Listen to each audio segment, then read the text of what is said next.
Hello everyone, this is my review of the KEMOVE K68 Angel mechanical keyboard. And before we begin, let me say that this unit was sent over by KEMOVE for my honest review and opinion. That being said, all of the thoughts and the opinion that I'm putting out in this review are of my own and not in any way affected by KEMOVE. All right. So moving forward, this is the K68 mechanical keyboard. The key specs are flashed on your screen. It's a 68 key layout keyboard with a unique design. It's a low profile keyboard. Several switch options. You can have Gatron Pro switches, Cherry switches. Do check them out on the link posted on the description as well.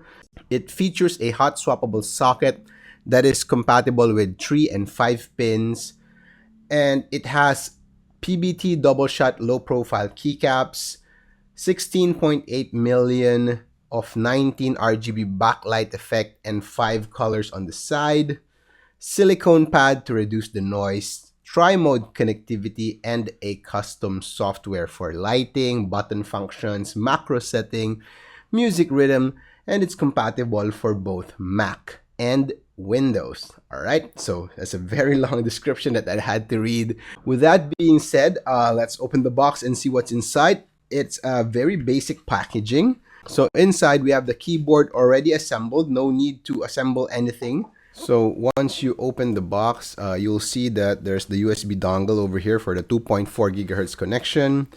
You do have a box which contains a cable. It's a braided USB-C cable, USB-A to USB-C. And that's pretty much it. And you do have the keyboard itself, all right? So let's bring the keyboard out and the manual inside, all right? So here's the keyboard. Again, it has 3-mode connectivity. It has a Mac and Windows toggle and a toggle switch for your connectivity option. I really like it. Let's power it up, all right? I've been using this keyboard for quite some time now, and suffice it to say, this is my new favorite travel keyboard for 2023. All right. Before this, I was using an EpoMaker keyboard as my travel keyboard. Let me pull that out. This one was my previous travel keyboard. This is an EpoMaker keyboard.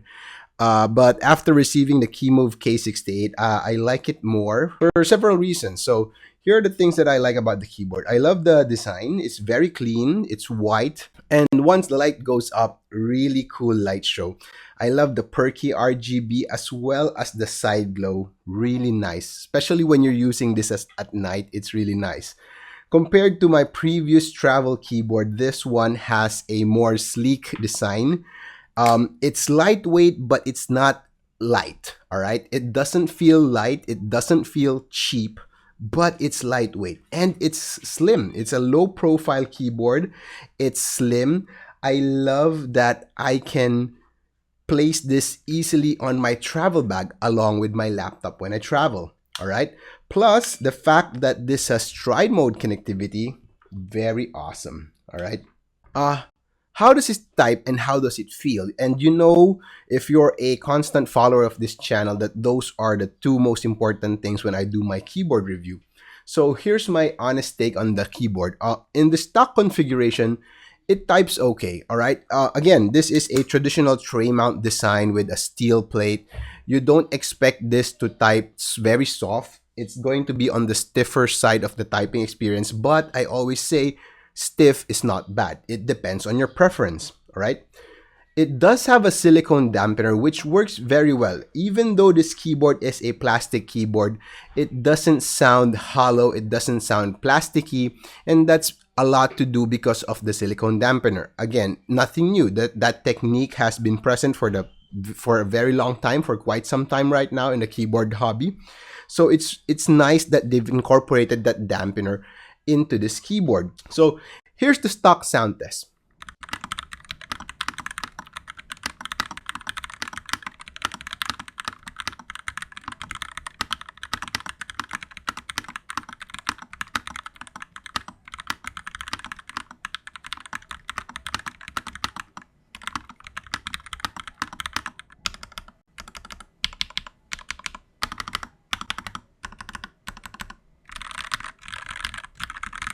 The stock sound test is okay. For most people using a mechanical keyboard, especially those going into the hobby, that would probably be very good for them already. All right. Although I do notice some sort of hollowness, some form, very minimal. Okay. Way better than the mechanical keyboard, plastic keyboards that I have tried a year ago. So we've come into a point that the hollowness, the plasticky sound has been addressed by most makers, and the same can be said with this keyboard as well. Um, what I do notice though is that being low profile and being with this low profile keycap, uh, it kind of takes some getting used to. Typing on this for the first time kind of takes some adjustment because I am used to a cherry profile keycaps or other keycap profiles that have a slope, and it's kind of hard to reach the number row because this one is a flat profile. So if you're going to look at it on the side, I think the height of the rows from the top to bottom, it's not sloped, it's not slanted. And I think one easy way to solve that is by using the feet, which is very nice. It has a provided feet where you can adjust the height of the keyboard. And after doing such, takes a little bit of adjustment, but after a few days of usage, I'm perfectly fine with this. All right. And so I went ahead and modded this keyboard, very basic mods. Just take note when opening this, there are screws inside, so you have to remove the keycaps, the screws, and do take note that there are screws hidden here on the bottom. There are 4 screws hidden by a rubber cover. So the circular thingamajigs over here, those are screws underneath that. So simply puck the rubber out, the rubber cover, and then inside them are screws, and then you're good to go. You can open up the keyboard. What did I do? Again, very basic. I placed a tape mod. There's already a layer of foam on the lower case. Although if you further want to remove the hollowness, you can replace that thin foam on the lower case with a thicker EVA foam or what have you, polyfill maybe. But for this one, I just did a tape mod and replaced the switches with the Fecker Matchas, one of my favorite thockier switches. I went on and wanted to do a thocky build for this keyboard because it's a plastic case keyboard, low profile. I think a thocky switch will balance the sound well. And I tuned the stabilizers. Of note is that the stabilizers that come with this kit are very good. Out of the box, the wires are balanced, there are no rattling, although it's not yet clipped. So what I did was to simply clip the stabilizers, added some lube on the wires and the housing, and boy oh boy, very easy to tune. And here's the modded sound test.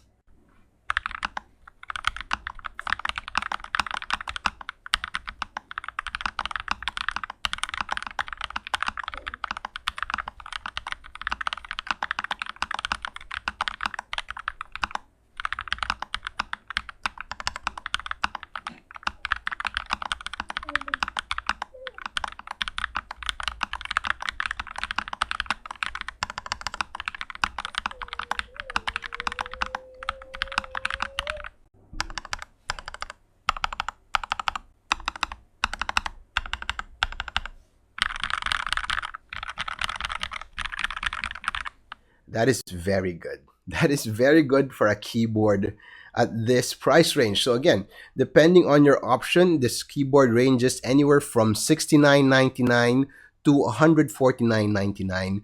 Do check out the description. There's a discount code that you can use over when you purchase it at the official website or in Amazon. And yeah, for the price point, really happy. No complaints with this keyboard. Final thoughts and conclusion. This will be my travel keyboard for quite some time, probably. It's good for the price. Stiff typing feel expected of this design. Sounds very good. Very sleek design, very portable. I love how it looks. I love the lighting. I love that it is tri-mode connectivity, so there are a lot of options. Windows and Mac users need not worry because there's a very easy toggle switch. All in all, a very good package for a mechanical keyboard in 2023. So thank you KEMOVE for sending over this unit for review. I hope you guys find this useful. And I hope to see you in the next video. This is Talkie Dokie signing out.